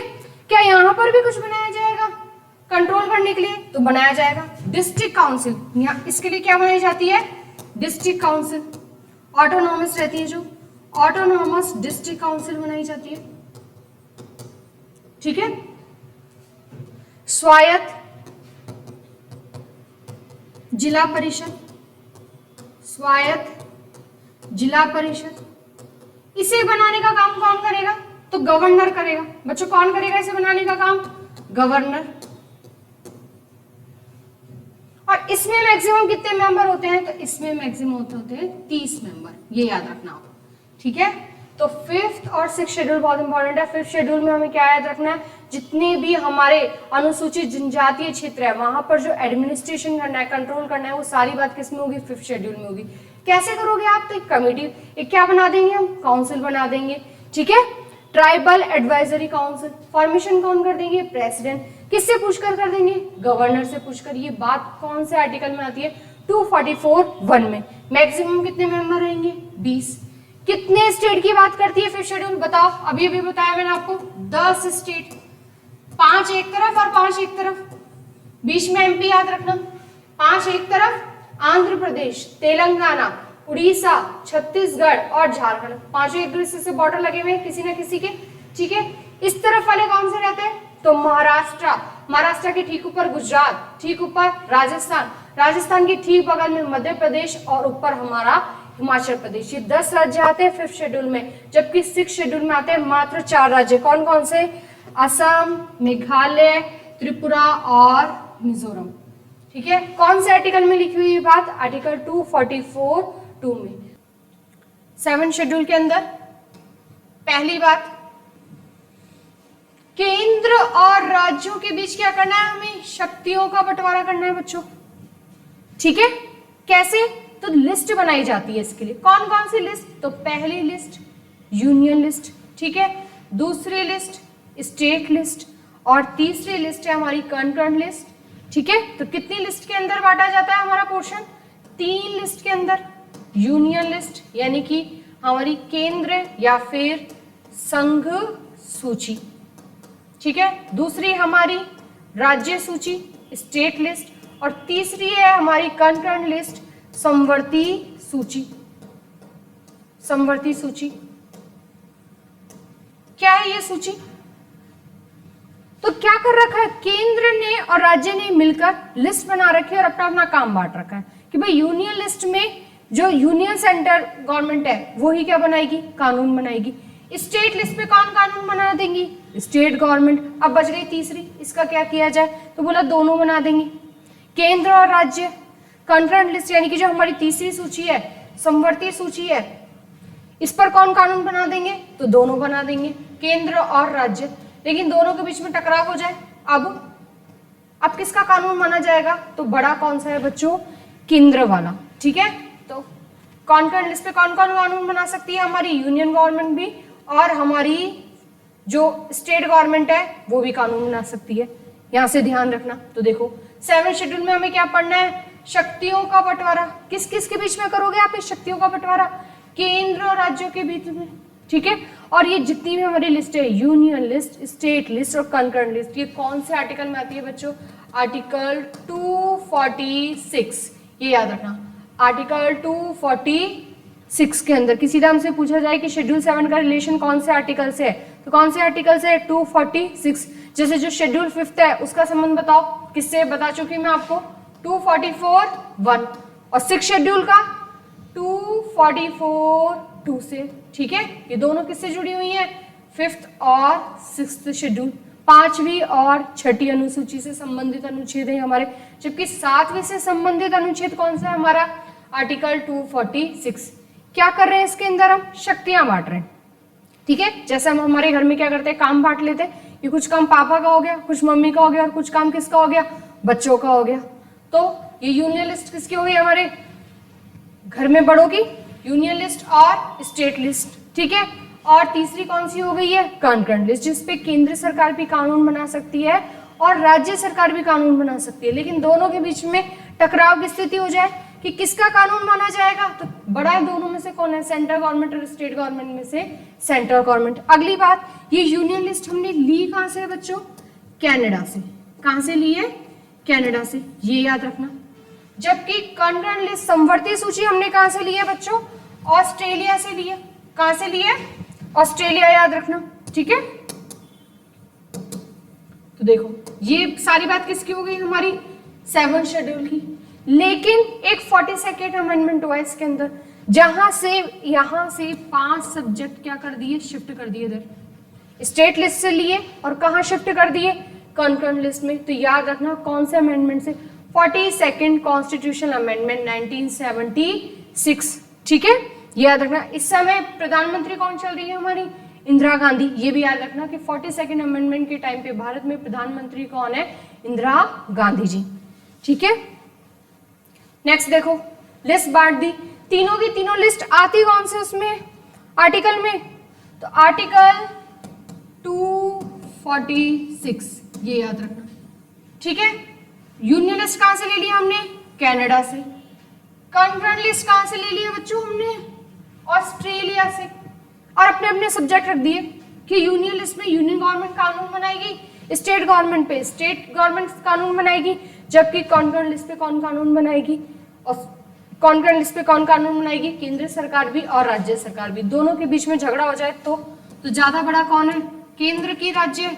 तो किसकी चलेगी भाई? यूनियन की चलेगी। ठीक है, केंद्र और राज्य चलेगी किसकी? अगर टकराव हो जाए दोनों के बीच में तो केंद्र की। जैसे कैसे कैसे सब्जेक्ट होंगे यूनियन लिस्ट के अंदर? सारे बड़े बड़े नाम से पहचान सकते हो यहाँ से यूनियन लिस्ट के अंदर, जैसे कि रक्षा हो गया, डिफेंस हो गया, संचार हो गया, जितने भी हमारे फॉरेन अफेयर्स हो गए, विदेशी मामले, ठीक है, रेलवे हो गया हमारा, परमाणु ऊर्जा हो गई हमारी। ये सारे टॉपिक किसके अंदर रखे जाते हैं? यूनियन लिस्ट के अंदर। स्टेट लिस्ट के अंदर कौन कौन से टॉपिक हैं? जैसे कि एग्रीकल्चर हो गया, इरिगेशन, कृषि सिस्टम हो गया, सिंचाई हो गया, एनिमल हस्बेंड्री हो गया, पशुपालन हो गया, मेनली पंचायती राज हो गया, हमारी नगर पालिकाएं हो गई। ये सारी की सारी कौन सी लिस्ट में आती है? स्टेट लिस्ट में। कुछ सब्जेक्ट है जो मिक्स करके हमने कहा रख रखे हैं कॉन्करेंट लिस्ट में। तो 42nd अमेंडमेंट 1976 से वो कौन से 5 सब्जेक्ट है जो स्टेट लिस्ट से ट्रांसफर होके बच्चों कहाँ चले गए हैं? समवर्ती सूची, कॉन्करेंट लिस्ट में। तो यहां से सबसे इंपॉर्टेंट सवाल बनता है हमारे एग्जाम के लिए कि 42nd अमेंडमेंट, देखो कितने सब्जेक्ट कर दिए हमने यहां से? 5 सब्जेक्ट। ये रे हमारे 5 सब्जेक्ट कहां से निकल गए? स्टेट में थे और कहां शिफ्ट हो गए? कॉन्करेंट में शिफ्ट हो गए। ठीक है, समवर्ती सूची में शिफ्ट हो गए। समवर्ती सूची के अंदर अब वो 5 सब्जेक्ट के नाम याद रखने, क्योंकि एजुकेशन वाला सवाल पूछा हुआ है कि एजुकेशन है वो कहां पर है आज के टाइम पर। तो एजुकेशन अब स्टेट लिस्ट में नहीं आता बच्चों। एजुकेशन अब कौन सी लिस्ट में आता है? कॉन्करेंट लिस्ट में आता है। और कौन कौन से? फॉरेस्ट एंड वाइल्ड लाइफ, ठीक है, वेट्स एंड मेजरमेंट्स, हमारा जो जुडिशरी एडमिनिस्ट्रेशन है वो, फैमिली प्लानिंग और पब्लिक वेलफेयर। ये पांचों के पांचों सब्जेक्ट पहले कहाँ हुआ करते थे? स्टेट लिस्ट में। लेकिन अब ये कहाँ शिफ्ट हो चुके हैं? सारे के सारे समवर्ती सूची, कॉन्करेंट लिस्ट। और ये हमने कौन से देश से लिए बताओ? ऑस्ट्रेलिया से। कहाँ से लिए हमने ये? ऑस्ट्रेलिया से। ठीक है, ये याद रखना। ये सारी बात किसके बारे में हो गई? 7 शेड्यूल के बारे में, यानी कि शक्तियों का बंटवारा करना हमें, डिवीजन ऑफ पावर्स। कितनी लिस्ट में? 3।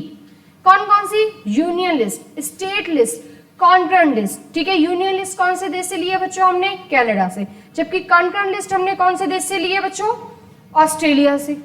ठीक है, उसके बाद 42nd अमेंडमेंट जरूर याद रखना। 1976 5 सब्जेक्ट स्टेट लिस्ट से ट्रांसफर होके कहां चले गए? कॉन्करेंट लिस्ट में चले गए। क्या इसके अलावा भी कोई पावर बचती है? तो इसके अलावा भी पावर बचती है। कौन सी?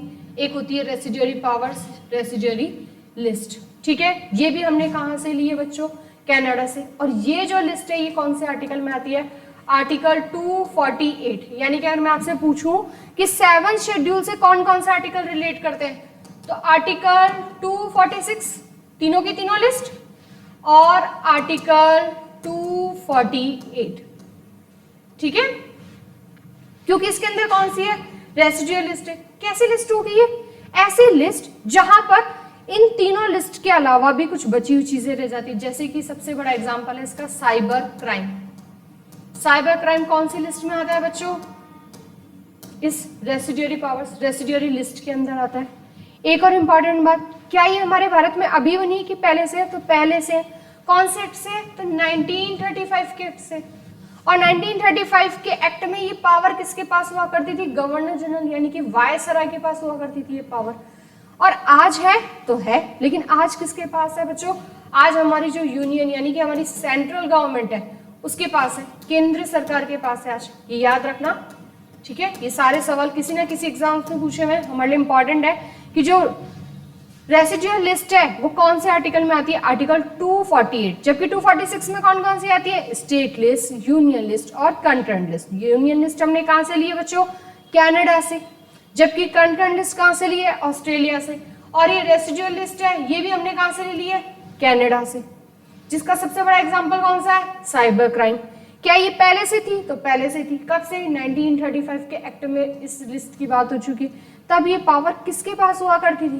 तो तब ये पावर थी गवर्नर जनरल यानी कि वायसराय। आज ये पावर किसके पास है? तो आज ये पावर किसके पास है बच्चों?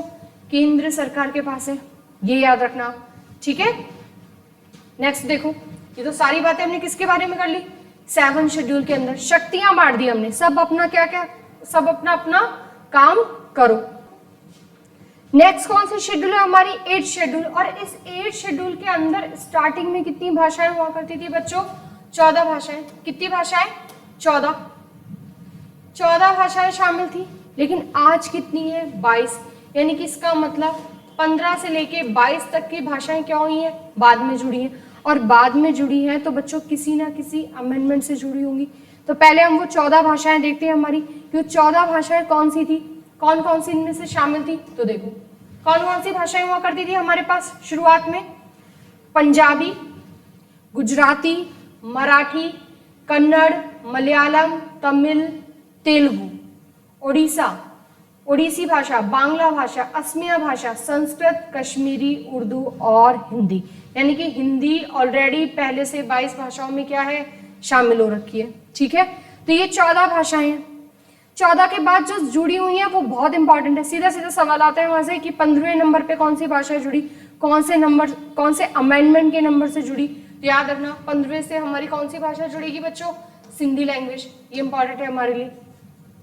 15वें से कौन सी लैंग्वेज है, सिंधी लैंग्वेज है 15वें नंबर पे। ठीक है, तो ये तो वो 14 भाषाएं हो गई जो पहले से ओरिजिनल कॉन्स्टिट्यूशन में शामिल थी। लेकिन बाद में कितनी भाषाएं जुड़ी हैं, 15 से लेकर 22 तक की भाषाएं जुड़ी हैं। तो 8वीं शेड्यूल में सीधा सीधा क्या याद रखना, 8वीं शेड्यूल में आता क्या है, तो भाषाएं। जबकि 7वीं में क्या आता है बच्चों, बताओ, डिवीजन ऑफ पावर्स, शक्तियां बांट दी हमने 3 लिस्ट के अंदर। ठीक है, देखो नेक्स्ट यहां से कौन कौन सी भाषा है हमारे यहाँ पर। तो 15वें पे कौन सी जुड़ी है, देखो 15वें पे कौन सी भाषा है हमारी, सिंधी। और इसका नंबर याद रखना, क्योंकि जो 16, 17, 18 है ना, ये एक साथ जुड़ी है, तो इनका नंबर नहीं पूछा जाता पेपर में। ऐसी जो 19, 22, 21, 22 वाली, 19, 20, 21, 22 वाली जो चीजें हैं, 4 भाषाएं, ये भी एक साथ जुड़ी है, तो इसका भी नंबर नहीं पूछा जाता। लेकिन पेपर में जो हमारी सिंधी लैंग्वेज है, इसका नंबर पूछा जाता है कि 15वें नंबर पे कौन सी जुड़ रही है। तो 15वें नंबर पे बताओ बच्चों कौन सी जुड़ रही है, सिंधी लैंग्वेज। कौन से अमेंडमेंट से जुड़ रही है, तो 21 अमेंडमेंट 1967। कौन से अमेंडमेंट से जुड़ रही है, 21 अमेंडमेंट 1967। अगली भाषा कौन सी है, एक साथ 3 कौन सी जुड़ी है, कोंकणी, मणिपुरी और नेपाली। ये कौन से अमेंडमेंट से जुड़ रही है, 71 अमेंडमेंट 1992। तो वहां सिर्फ हमें सिंधी का नंबर याद रखना है हमें, तो बस 1 से 14 भाषा हमने देख ली जिसमें हिंदी शामिल है।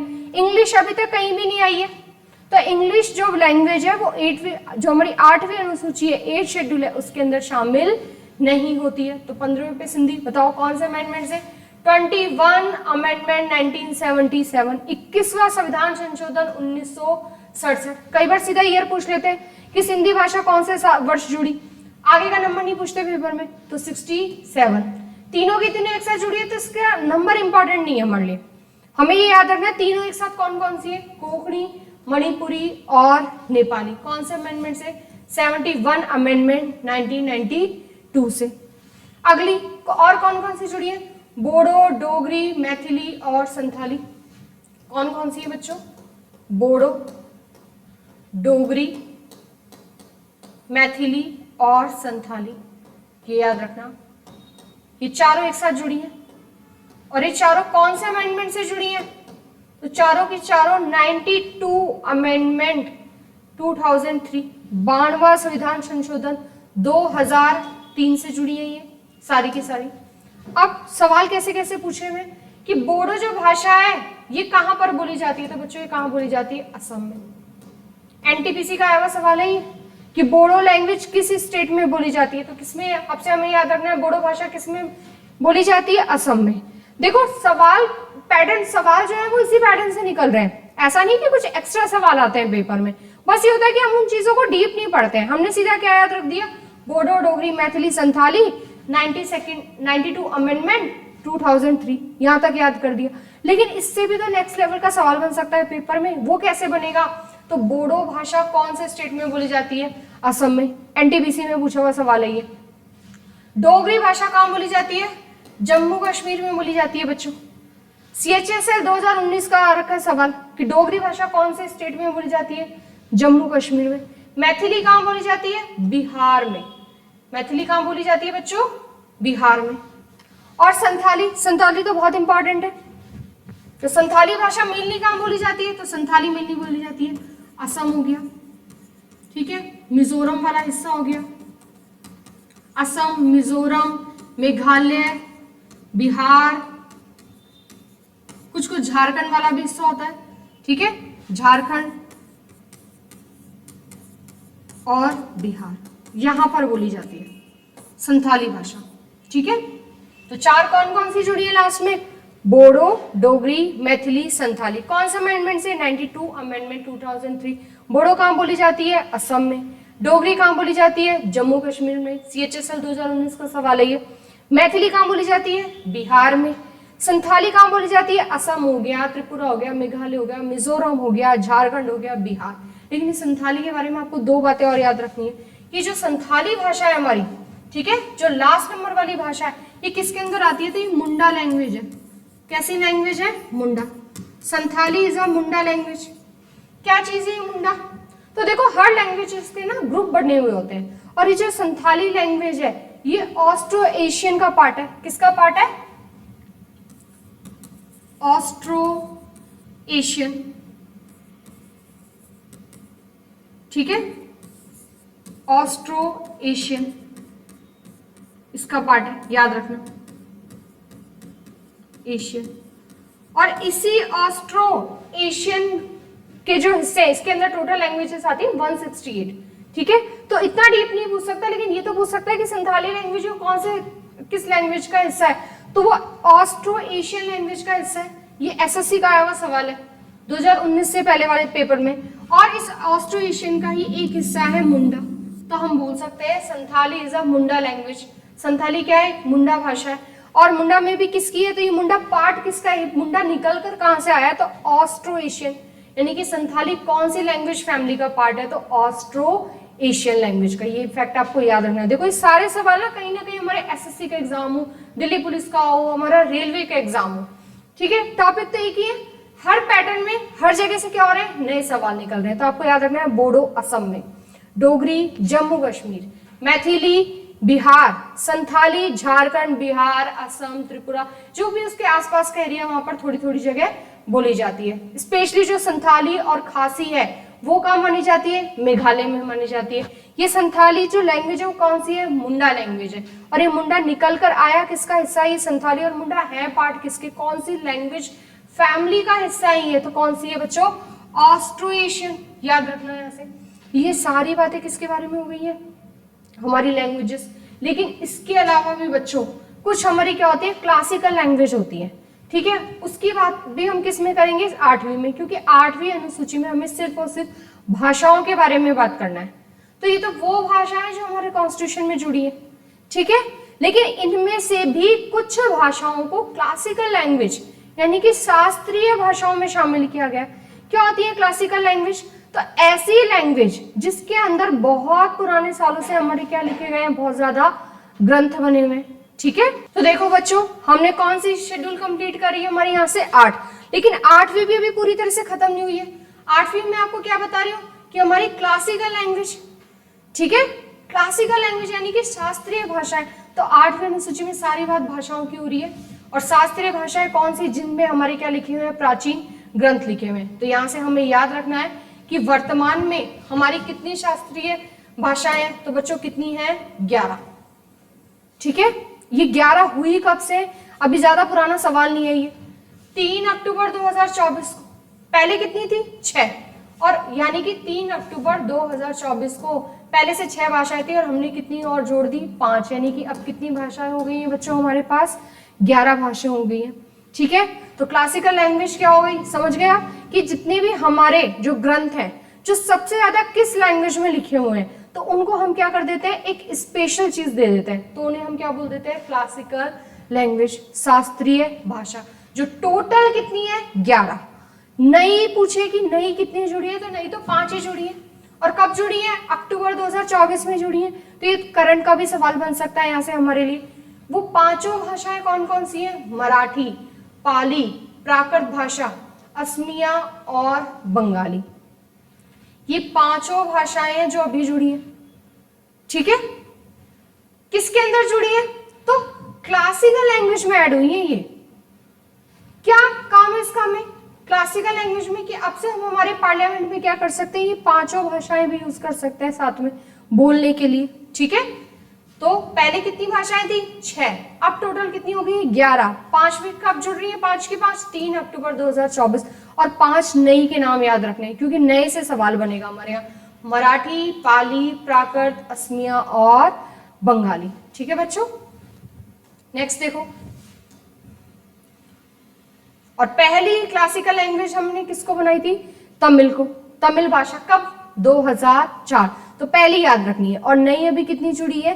5वीं। तो 7th और 8th शेड्यूल कंप्लीट होती है हमारी। नेक्स्ट है 9th शेड्यूल। अब देखो, स्टार्टिंग में ही मैंने आपको बताया था कि शुरुआत में हमारे पास कितनी शेड्यूल हुआ करती थी? 8। और अब कितनी हमारे पास बच्चों? 12। यानी कि जो 9, 10, 11 और 12 ये बाद में जुड़ी है। तो इसका मतलब हम नवी पढ़ रहे हैं, तो सबसे पहले तो हमें इसका अमेंडमेंट याद करना है, ठीक है, कि अमेंडमेंट का नंबर कौन सा है। तो फर्स्ट कॉन्स्टिट्यूशनल अमेंडमेंट 1951, पहला संविधान संशोधन 1951 के द्वारा हमने कौन सी शेड्यूल जोड़ दी? हमारी 9th शेड्यूल। अब सवाल और कैसे पूछे जाते हैं? अब तक तो हमने याद कर लिया कि 9th शेड्यूल है, कौन सा अमेंडमेंट से जुड़ी? First amendment. कब? 1951 के अंदर। लेकिन ये भी याद रखना है कि उस समय हमारे प्राइम मिनिस्टर कौन है 1951 में? पंडित जवाहरलाल नेहरू। हमारे प्रेसिडेंट कौन है? डॉक्टर राजेंद्र प्रसाद। क्योंकि आजकल ऐसे सवाल पूछ लेते हैं कि 9th शेड्यूल के समय प्राइम मिनिस्टर कौन है, 9th शेड्यूल जब जुड़ रही है कॉन्स्टिट्यूशन में तो प्रेसिडेंट कौन है? तो यहाँ से हमें क्या याद रखना है? प्रधानमंत्री कौन है? पंडित जवाहरलाल नेहरू। राष्ट्रपति कौन है? डॉक्टर राजेंद्र प्रसाद। क्या चीज है इसके अंदर? सब्जेक्ट किसकी बात हो रही है? तो लैंड रिफॉर्म्स, भूमि सुधार। किसकी बात हो रही है बच्चों? लैंड रिफॉर्म्स, भूमि सुधार की बात हो रही है।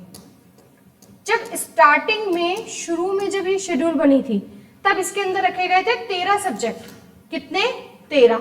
लेकिन आज 13 सब्जेक्ट नहीं है, आज इसके अंदर है 282 सब्जेक्ट। और पहले इसी चीज का फायदा भी उठाया गया है केंद्र सरकार द्वारा, राज्य सरकार भी द्वारा। क्या होता था कि कुछ किसी भी चीज की अगर जुडिशियल रिव्यू नहीं करानी है, न्यायिक समीक्षा नहीं करवानी है, यानी कि उसको कोर्ट चेक ना कर सके, तो सीधा उठाओ और कौन से शेड्यूल में डाल दो? 9th शेड्यूल में। लेकिन अब ऐसा नहीं होता। अब कोर्ट ने क्या बोला हुआ है कि अगर 9th शेड्यूल के अंदर कोई भी सब्जेक्ट रखा जाता है तो कोर्ट के पास पावर है कि वो इस 9th शेड्यूल का क्या कर सकती है? जुडिशियल रिव्यू कर सकती है, यानी कि न्यायिक समीक्षा कर सकती है। और ये डिसीजन कौन से केस में दिया गया हमें? तो देखो कितने विषय थे? 13 और अब कितने हो गए? 282। तो इसके लिए एक बहुत इंपॉर्टेंट केस है, सीधा हमें सिर्फ इसका नाम याद रखना है कि कौन सा केस है वो 9th शेड्यूल से जुड़ा हुआ है, बस इतना याद रखना है। तो कौन सा केस है? IR कोहोलन, IR कोहोलन केस 2007 में। और इस केस में कहा गया कि 24 अप्रैल 1973 के बाद से जो भी सब्जेक्ट 9th शेड्यूल में रखे गए हैं उनकी भी न्यायिक समीक्षा की जाती है। और ये डेट किसकी है? तो ये केशवानंद भारती केस की डेट है, जो बहुत ही इंपॉर्टेंट केस था हमारे पूरे के पूरे कॉन्स्टिट्यूशन को, यानी कि हमारे कॉन्स्टिट्यूशन को एक नई दिशा दिखाने का काम किया इस केस ने। तो बाद में जैसे जैसे हम आगे पढ़ेंगे हमारे टॉपिक्स में तो मैं आपको पूरा बताऊंगी ये केशवानंद भारती केस है क्या चीज। तो हमें 9th शेड्यूल में क्या याद रखना है? पहली बात, बाद में जुड़ी है, पहले से नहीं थी। कौन से अमेंडमेंट से जुड़ी है? First amendment 1951। प्रधानमंत्री कौन है? पंडित जवाहरलाल नेहरू। राष्ट्रपति कौन है? डॉक्टर राजेंद्र प्रसाद। आता क्या है इसके अंदर? सब्जेक्ट क्या है इसमें? तो लैंड रिफॉर्म्स, भूमि सुधार वाले काम करने, यानी कि जो जमींदारी व्यवस्था चलती आ रही थी उसे खत्म करना है, उसे बढ़ावा नहीं देना है। अब देश आजाद हो चुका है, अब संविधान बन चुका है हमारा यहाँ से, तो इसकी जरूरत महसूस हुई, इसीलिए 1951 में से जोड़ दिया गया। शुरू में कितने सब्जेक्ट थे? 13। आज कितने हैं? 282। क्या इसका भी जुडिशियल रिव्यू हो सकता है? हो सकता है। कौन से केस से? IR Coelho case 2007। कौन सी डेट बेस बनाया गया? 24 अप्रैल 1973। तो ये सारी बातें किसके बारे में हो गई? 9th schedule. नेक्स्ट, तो अभी हमने 3 कंप्लीट कर दी हमारी। 7th शेड्यूल में बताओ क्या था? Division of powers, union list, state list, concurrent list और रेसिडुअल लिस्ट जो हमने कहां से लिए, कनाडा से, आर्टिकल 248। जबकि 246 में कौन सी लिस्ट आती है, तीनों की तीनों list, union list, state list और कॉन्करेंट लिस्ट। नेक्स्ट देखो, नेक्स्ट है हमारी 10 शेड्यूल, 10वीं अनुसूची। तो 7वीं, 8वीं और 9वीं, उन तीनों में से बाद में कौन जुड़ रही है, 9वीं अनुसूची। नेक्स्ट है 10वीं। तो सबसे पहले तो अमेंडमेंट का नंबर याद रखना है हमें, 52 अमेंडमेंट 1985, 52वें संविधान संशोधन 1985 के द्वारा जुड़ रही है। क्या चीज है इसके अंदर, इसका सब्जेक्ट क्या है, तो इसके अंदर आता है डिफेक्शन, यानी कि दल बदल डिफेक्शन।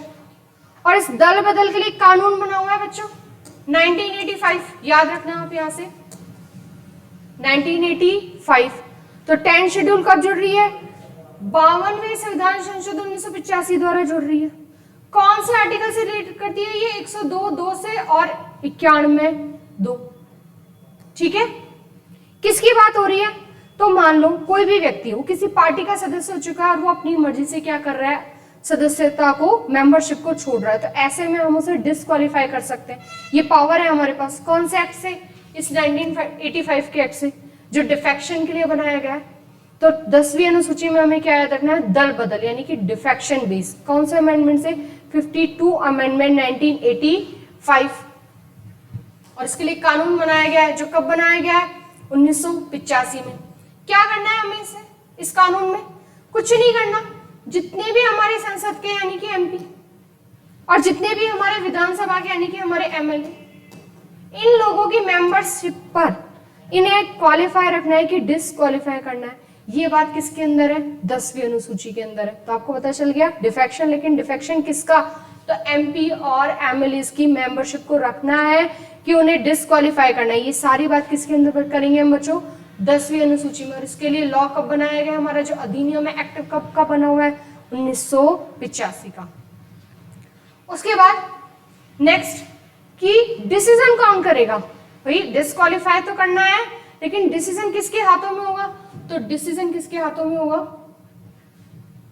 Lok Sabha speaker, article 102। और विधानसभा के लिए कौन बात करेगा, आर्टिकल 199। ठीक है, तो कौन कौन से आर्टिकल याद रखने आपको, 10वीं अनुसूची से जुड़े हुए आर्टिकल 102 और आर्टिकल 191। ठीक है, 191 किसकी बात कर रहा है बच्चों, एमएलए की, जबकि 102 किसकी बात कर रहा है, एमपी की। पीछे वाली स्लाइड में 91 लिखा हुआ है, तो उसे 91 नहीं समझना है, उसे 191 ही याद रखना है। ठीक है, तो 102 और 191। भाई एमपी के बारे में कौन डिसीजन ले लेगा, लोकसभा स्पीकर कर लेगा। एमएलए के बारे में कौन डिसीजन ले लेगा, लेजिस्लेटिव असेंबली का स्पीकर कर देगा। ठीक है, कौन से आर्टिकल से, 191 से। लेकिन बाद में इसमें भी एक केस आया, कौन सा, कि हो तो कोहोलन केस, और इस केस में कहा गया कि इनका डिसीजन फाइनल नहीं होगा। क्या पता ये अपने फायदे के लिए किसी मेंबर को डिस्क्वालीफाई कर दे, तो ऐसा नहीं होगा। इसकी भी क्या की जा सकती है, जुडिशियल रिव्यू, न्यायिक समीक्षा की जाती है कि स्पीकर ने डिसीजन सही दिया है नहीं दिया। इस बात को भी कोर्ट में ले जाके चैलेंज किया जा सकता है, और कोर्ट क्या कर सकती है, इसे चेक कर सकती है। तो ये निर्णय डिसीजन कब आ रखा है, जो कि हो तो कोलन केस का है। ठीक है, 1992 में। कौन कौन से आर्टिकल जुड़े हुए हैं, 102 और 191 की, इसका नाम याद रखना। उसके बाद एक और अमेंडमेंट इंपॉर्टेंट है बच्चों हमारे लिए, 91 संविधान संशोधन 2003। इसमें क्या कहा गया कि अगर किसी भी जो पार्टी है उसके 1/3 मेंबर, कितने मेंबर, 1/3 मेंबर, वो अब नई पार्टी नहीं बना सकते। पहले क्या होता था, 1/3 मेंबर अलग होते और नई पार्टी बना देते, लेकिन अब से ये पॉसिबल नहीं है। तो यहां से हमें एक और चीज याद रखनी है बच्चों, कि जो हमारी 10वीं अनुसूची है, इससे कौन कौन से अमेंडमेंट जुड़े हैं, तो 52 अमेंडमेंट तो जुड़ा हुआ ही है, साथ में 91 अमेंडमेंट भी 10वीं अनुसूची में ही जुड़ा हुआ है। कैसे, 91 अमेंडमेंट किया और क्या कहा कि किसी भी पार्टी के 1/3 मेंबर अगर एक साथ हटते हैं तो उन सबकी मेंबरशिप खत्म करेंगे। अब से वो नई पार्टी नहीं बना सकते, जबकि पहले बना सकते थे। अब क्या रूल हो गया है, किसी भी पार्टी के 2/3 से कम, 2/3 सदस्य से कम सदस्य अगर पार्टी चेंज करते हैं तो उन सबकी क्या हो जाएगी, मेंबरशिप खत्म हो जाएगी। जबकि पहले क्या होता था, 1/3 क्या बना लेते थे, नई पार्टी। तो अब ऐसा नहीं हो सकता। तो हमें क्या याद रखना है कि 10 शेड्यूल से 2 अमेंडमेंट जुड़े हैं। 52nd अमेंडमेंट से तो जुड़ी हुई है, ठीक है, जबकि 91 अमेंडमेंट से क्या करा है, इसमें हमने चीजें चेंज कर दी है। प्रेसिडेंट कौन है यहाँ पर हमारे, ज्ञानी जैल सिंह, और प्राइम मिनिस्टर कौन है, राजीव गांधी। तो 10वीं अनुसूची 1985 में जोड़ी है, तो 1985 में प्रधानमंत्री राजीव गांधी और राष्ट्रपति हैं ज्ञानी जैल सिंह। तो ये किसकी बात हो गई हमारी, 10वीं अनुसूची। लास्ट हमारी 2 अनुसूची बचती है, 11 और 12। मोस्ट इंपॉर्टेंट 11 शेड्यूल हमारे लिए पंचायती राज, ठीक है। तो देखो इस समय जब ये जुड़ रही है तो कौन से अमेंडमेंट से जुड़ रही है बच्चों, 73rd सबसे इंपॉर्टेंट अमेंडमेंट है, जो सबसे ज्यादा पेपर में रिपीट होता है, चाहे कितना ही छोटा पेपर हो। 73rd अमेंडमेंट 1992, 73वें संविधान संशोधन 1992 द्वारा जुड़ रही है। अब 92 में हमें देखना है राष्ट्रपति कौन है और हमारे प्रधानमंत्री कौन है। तो प्रधानमंत्री कौन है, पीवी नरसिम्हा राव है, और राष्ट्रपति कौन है, शंकर दयाल शर्मा। ये लागू कब से हो रही है बच्चों, तो 24 अप्रैल से, ठीक है, 23 अप्रैल नहीं, 24 अप्रैल रखना आप याद। 24 अप्रैल से 24 अप्रैल 1993 से। इसीलिए हर साल 24 अप्रैल को हम कौन सा दिवस मनाते हैं, पंचायती राज दिवस। तो देखो 2 सवाल बनते हैं यहाँ से कि जो हमारी 11 शेड्यूल है ये जुड़ कौन से अमेंडमेंट से रही है, 73rd अमेंडमेंट 1992। लेकिन अगर पूछा जाए लागू कौन से ईयर में हो रही है, तो 1992 में आंसर करके नहीं आना है। लागू 1992 में नहीं हो रही थी, वो लागू कब हो रही है, 1993 में। और ये पूछा हुआ सवाल है, और बच्चे ज्यादातर जल्दी में बाजी में क्या करते हैं, गलती करते हैं कि 73rd अमेंडमेंट 1992, उन्हें ये वाला ईयर हटा हुआ होता है, जबकि लागू करने का ईयर अलग है। ठीक 1 साल बाद 1993 में, कब, 24 अप्रैल। इसीलिए 24 अप्रैल को हम कौन सा दिवस मनाते हैं, पंचायती राज दिवस, ठीक है। प्रधानमंत्री हमारे पीवी नरसिम्हा राव और राष्ट्रपति हैं शंकर दयाल शर्मा। उसके बाद नेक्स्ट, इस पंचायती राज दिवस के अंदर कितने सब्जेक्ट आते हैं, तो कितने सब्जेक्ट आते हैं, 29। और मैंने अभी आपको 7 शेड्यूल पढ़ाई थी, तभी ये बताया कि जो पंचायती राज का सब्जेक्ट है ये स्टेट लिस्ट में आता है बच्चों, यूनियन लिस्ट में नहीं आता है। कौन सी सूची में आता है, राज्य सूची में आता है, याद रखना। 7 शेड्यूल पढ़ाते टाइम ही मैंने आपको एग्जाम्पल में बताया था। कहां से कहां था, तो पार्ट कौन से में आता है, 9 में, आर्टिकल 243 से लेकर 243O, सीधा सीधा 243 से लेकर 243O। और अगर एक ही आर्टिकल याद रखना है इस बीच में, तो आर्टिकल 243 कैपिटल G याद रखो यहाँ, ठीक है। कि पंचायती राज पहली बात तो जुड़ कौन से शेड्यूल में रही है, 11 शेड्यूल में। कौन से अमेंडमेंट से, 73rd अमेंडमेंट 1992। लागू 1992 में नहीं हो रही है, लागू कब हो रही है, 1993 में। कब, 24 अप्रैल। इसीलिए 24 अप्रैल को हम क्या मनाते हैं, पंचायती राज दिवस, ठीक है। कौन से पार्ट में, पार्ट 9। कहां से कहां तक, तो पार्ट 9 में आर्टिकल कहां से कहां तक आता है, 243 से लेकर 243O। और हमारा पंचायती राज किसमें है, आर्टिकल 243G में। कौन सी लिस्ट में, स्टेट लिस्ट के अंदर आता है, यूनियन लिस्ट में नहीं आता, ना ही कंकरेंट लिस्ट में आता है। टोटल कितने सब्जेक्ट हैं, 29। पूछे हुए सवाल है हमारे CHSL और CGL के कि पंचायती राज के अंदर टोटल कितने सब्जेक्ट रखे हैं, तो कितने हैं, 29। अब बढ़ते हैं, हमारी लास्ट शेड्यूल है शेड्यूल 12, 12वीं अनुसूची। ये भी कब जुड़ रही है, तो ये भी 1992 में जुड़ रही है, लेकिन अमेंडमेंट का नंबर चेंज है। 74 अमेंडमेंट 1992 से। ये भी कब लागू हो रही है बच्चों, अगले साल लागू हो रही है, 1993 में।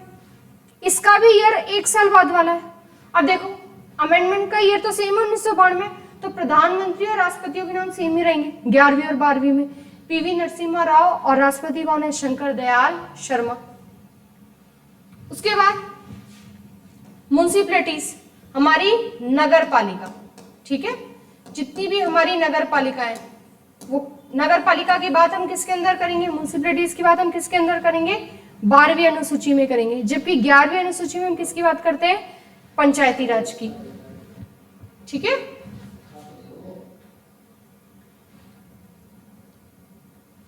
और 12वीं में कौन है हमारी, नगर पालिका, ये याद रखना, ठीक है बच्चों। तो 11वीं में पंचायती राज और 12वीं में नगर पालिका कब से लागू हो रही है? 1993 से। और ये भी कौन सी लिस्ट में आता है? स्टेट लिस्ट में। कौन सा आर्टिकल रहेगा इसके लिए हमें? तो आर्टिकल 243W याद रखना। जबकि 11वीं में हमने क्या देखा था? 243G। और यहाँ से क्या याद रखोगे? 243W। ये भी कौन सी लिस्ट में? स्टेट लिस्ट में। लेकिन ये कौन से पार्ट में आता है? तो ये आता है हमारा जो म्युनिसिपैलिटीज वाला टॉपिक है, पार्ट 9A। जबकि पंचायती राज पार्ट 9 कहां से कहां तक आर्टिकल में? तो ये आप सही कर लेना, न्यायपालिका नहीं है, नगर पालिका है। कहां से कहां तक? 243 से लेकर 243Z तक। ठीक है बच्चों। और इसके अंदर कितने सब्जेक्ट आते हैं हमारे? 18। पंचायती राज नहीं है ये, ठीक है, इसे कट कर देना। नगर पालिका, म्युनिसिपैलिटीज की बात हो रही है, नगर पालिका, नगर पालिका कितने सब्जेक्ट हैं म्युनिसिपैलिटीज के अंदर? 18। कौन से पार्ट में आता है? Part 9A। और आर्टिकल कहां से कहां तक? 243P से लेकर 243ZG तक। ठीक है, तो ये गलत लिखा हुआ है, ये आपको नोट नहीं करना है, पंचायती राज। और ये भी हिंदी में गलत है तो मैंने यहाँ सही लिख दिया है, नगर पालिका। तो इस तरह से हमारी कितनी शेड्यूल कंप्लीट होती है? टोटल 12। तो कॉन्स्टिट्यूशन में थी कितनी बच्चों? 8। लेकिन हमने बाद में कितनी हो गई? 4 और जुड़ गई, 9, 10, 11, 12। तो चारों का अमेंडमेंट याद रखना है। चारों के टाइम पे प्रधानमंत्री, राष्ट्रपतियों के नाम याद रखने हैं। क्या कोई दूसरा अमेंडमेंट भी उससे रिलेट करता है? तो वो भी याद रखना है। तो ये चारों की चारों जो हमारी नई शेड्यूल्स जुड़ी हैं उसके बारे में बात हो गई। तो प्रीवियस जो हमारा वीडियो था उसमें हमने देखा था शेड्यूल 1 to 6, और आज के वीडियो में हमने बच्चों क्या कंप्लीट करा है? 6 to 12। तो हमारा एक और टॉपिक कॉन्स्टिट्यूशन का कंप्लीट होता है, शेड्यूल्स। नेक्स्ट वीडियो में हम नेक्स्ट टॉपिक पार्ट्स पढ़ेंगे। ठीक है बच्चों, थैंक यू।